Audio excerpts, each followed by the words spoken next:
tell us a little bit about Juan Teasel and the valve trombone Sure. chair in Duke's orchestra? Interesting. It's interesting how all these different colors came to Duke's band onto his palette. And I don't even know how he found Juan Teasel. But Juan brought a different sound. Valve trombone is a different sound. I'll just play a little bit right now.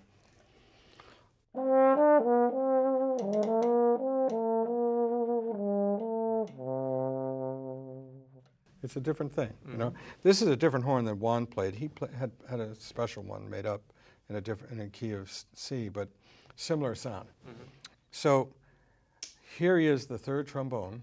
Duke's got these three disparate, not desperate, but disparate voices.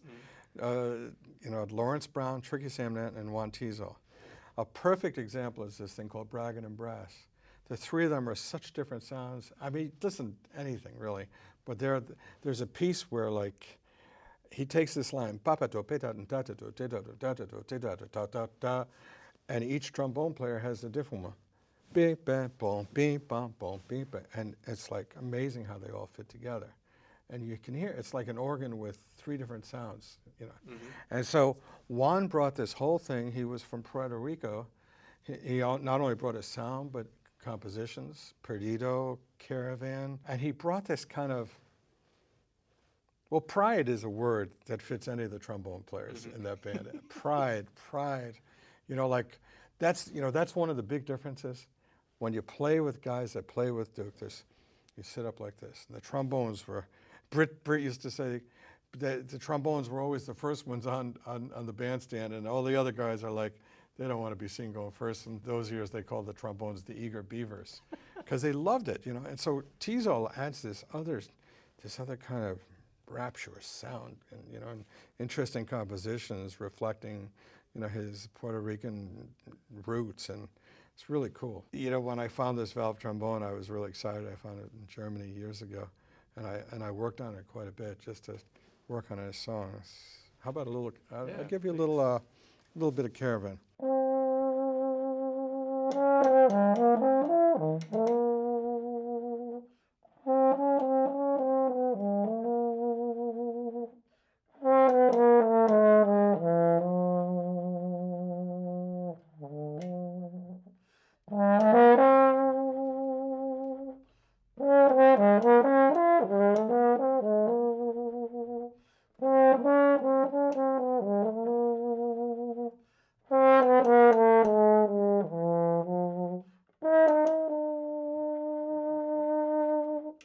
Plus, you can't play really loud on it, too. It's just mellow.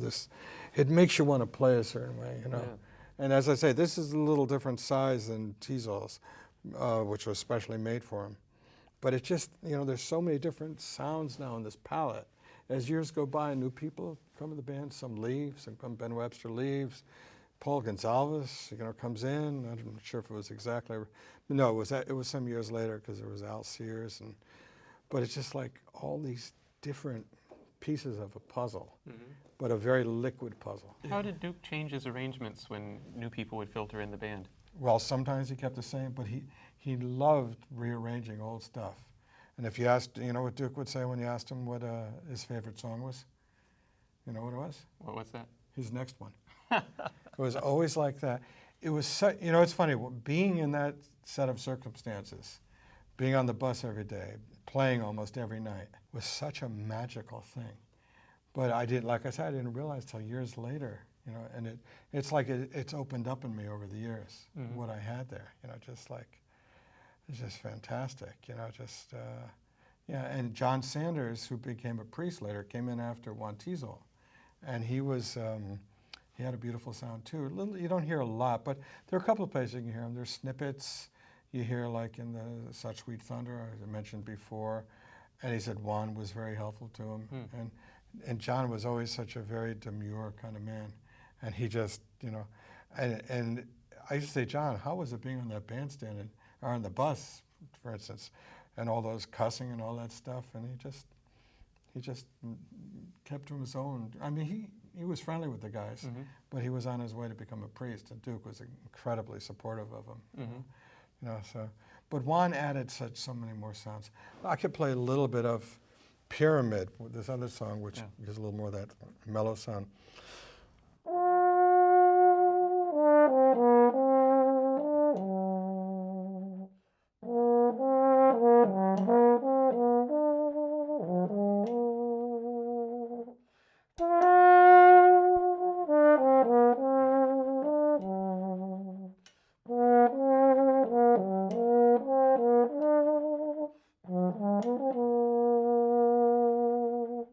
So it's like, as years go by, I realize it's not about the notes, it's not about the sound, it's not about anything but your inner voice. The inner voice is the most important thing, who you are and you're playing. And as I've gotten to be able to teach this, I realized, of course, what seems obvious, a wind instrument in your voice comes out, but it's true of any instrument. Mm-hmm. I've worked with students, just get them to hit a note on the piano with more intention, more of their own self in it. Mm-hmm. And this was a band that engendered that kind of idea of music.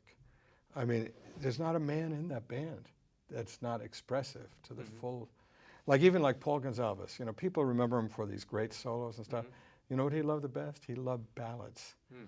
We would be on the bandstand, especially dances. I love dances. When I first joined the band, we were doing concerts, clubs, jazz festivals, and dances. Big armories in the middle of the country and stuff and I'm like, this is Duke Ellington, dances? The first dance I did, I realized, oh my God, dances were the best gigs. Yeah. They were the greatest. It was like, first of all, people would come to the dances, and a lot of them knew the guys in the band already, and I would meet these people like Chuck and Connors, Paul Gonsalves. Hey, kid, come on with us. We'll introduce you. People would bring their own booze, and they give them like setups, ice and, tonic water and stuff, and you get to know these people. And the band, could get a little lightheaded, but they were either the greatest or the worst gigs. But there was no bad gig there ever. But it was just like everybody expressed. It came from an era. Yeah, sure, there was a sense of wanting to play better than someone else, but it was more of a sense of wanting to play yourself out there. I wouldn't say Duke demanded it, Mm-hmm. but that's how you stayed in the band. And there was very, very infrequent firings. Mm-hmm. Mingus, talk about, the story, Juan Tizo and Mingus, they're like after each other. I think one of them had a big bolo knife. And so after that, and Duke asked for Mingus's, request to leave his services. If Duke was alive today, that's where I'd be. Mm-hmm. It brought, I remember the day it happened when all of a sudden I'm playing things I didn't know I could play. Not technique so much, but more melodic, more this, more that. That was just like, wow, it's true what they say about him. He was a real force. So it's good to study all kinds of aspects of him, but the underlying piece of what's going on here is as a man telling stories, expression, feeling. The way you felt that day would affect how you played. And I'm going to tell you a story that's based on truth. It's my exaggeration of it when I tell kids this story. But I remember this guy we met, I think it was in Florida. We're in a bar, and the guy said, and he really looked partially down in the dumps, but he really was happy. He said, my wife left me, my kids hate me, my dog bit me, I lost my job, but you guys made me feel good tonight.